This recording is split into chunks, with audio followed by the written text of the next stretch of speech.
Hello everyone, thank you for joining me this evening. Just doing some general maintenance and bits and pieces that I do, and I do it in the evening as well as the daytime.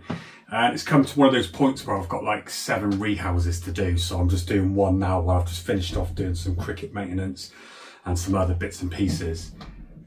So I've got my tub out there, which I'm just going to quickly get something out because I've got something in here, which is the Pelinobius Muticus, the king baboon.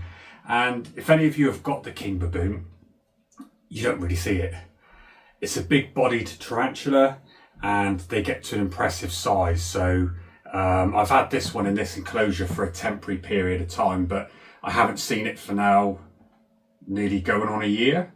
So I've had it in here, it feeds, but it never comes out. I come in here in the evening, I come in here late at night and I still never see it. So it's dried out this enclosure. I want to see how big it is. I still don't know if it's male or female. So it gives me a chance to get it out, rehouse it and put it into these enclosures that I've got, that you see me do in the last couple of videos. Absolutely love these, are brilliant. And I think it would do well in here and I can see all around with it as well. So it gives me a chance to get it out and have a look to see if it's male or female. So I'll bring you closer. I'll just tip it out into there, see what we've got. Hopefully there's a molt in there big enough that I could try and sex it. I have the feeling that this one is female, but fingers crossed. But they are very, very slow growing, so I really want to have a look at this one. So let's bring you closer and let's get straight into this. Right, got my utensils in case I need to try and coax this in a certain direction. I don't think it'll run out of this tub. It's quite slow moving, this one. It can obviously get defensive. It can stridulate as well, I think, the king baboon, but it normally just scrunches up and cowers in a corner. And I think, if I can remember, it's a juvenile. So I think it is a juvenile size, but I'm not sure if you could see that there. Have a guess where you think its entrance is just there, and it closes it over and then opens it up and closes it over, but I have never seen it out for a year plus. It's been in here and it's just done that hole, but I do think it's molted down there a month or two ago.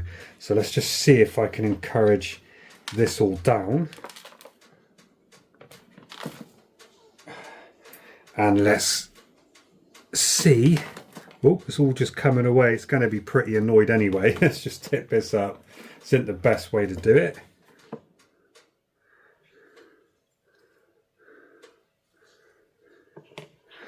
Can you see it anywhere?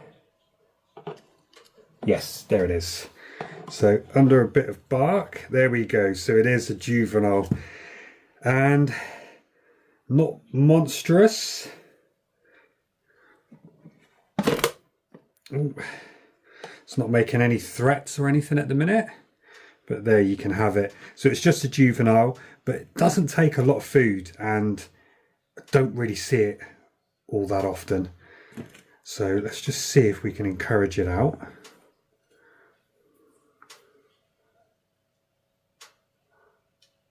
No aggression.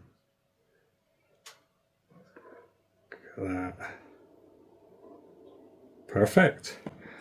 0 aggression. Let's just check, see if there's any molts. There's food items in here that it's eaten that have gone down, but I did think it molted, but probably left it in here somewhere because it doesn't come out on top to molt.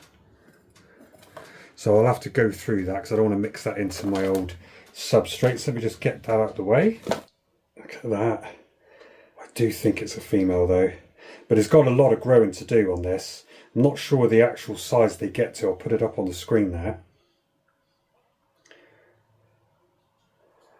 But they get thick legs, thick bodied. But again, very calm tarantula for myself. When I first got this one, very, very tiny sling, it did show a bit more attitude, but I've just tipped it over there in the enclosure, got it covered in substrate, tapped it with the tongs, and it's not too fussed. Look, it just wants to hide because it can sense the light, so it's going to want to hide somewhere. So I am getting it very, very stressed. Coming right towards me there. Just wants to find somewhere to hide. Trying to keep the camera close to it just in case I can hear it hiss, but it's not acting up at all. Let's see if I could just cup it and then we'll get it into the next enclosure for it. Ooh. There we go, it's going to run off. Oh, there we go, we've got a bit of a threat. That's the first. Just a little bit, it might strike now. So if I use the straw to protect its fangs. There we go. Oh, be careful. Get that one in there. We just pop a lid on.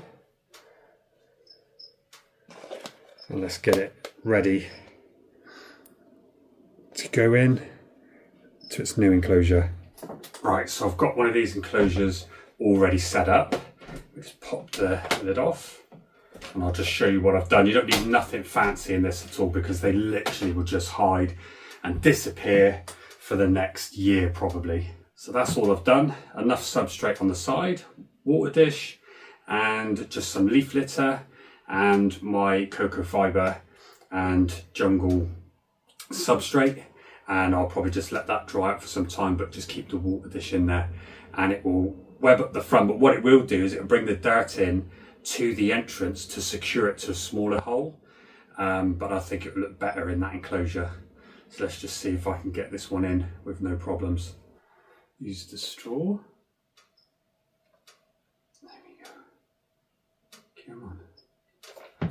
Oh God, that was quick.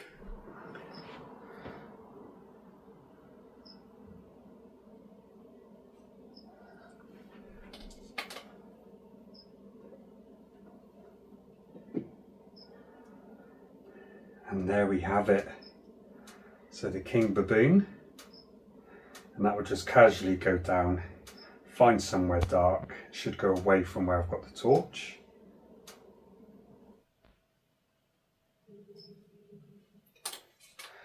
And there you have it. Should just go down and start burrowing straight away this evening, and tomorrow morning I'll probably come in and find that this is all enclosed off. So that wasn't too hard, nice and easy there. I think that's probably the last thing I'm going to do in here this evening, but I've got that done in one of those enclosures, and I've got another shelf at the top there where I've got a load of these in a line, which we'll see in a future video when I do a room tour. I'm still changing a few things over, but I hope you enjoyed that in the evening with me, and that's my king baboon. So I'll see you in the next one.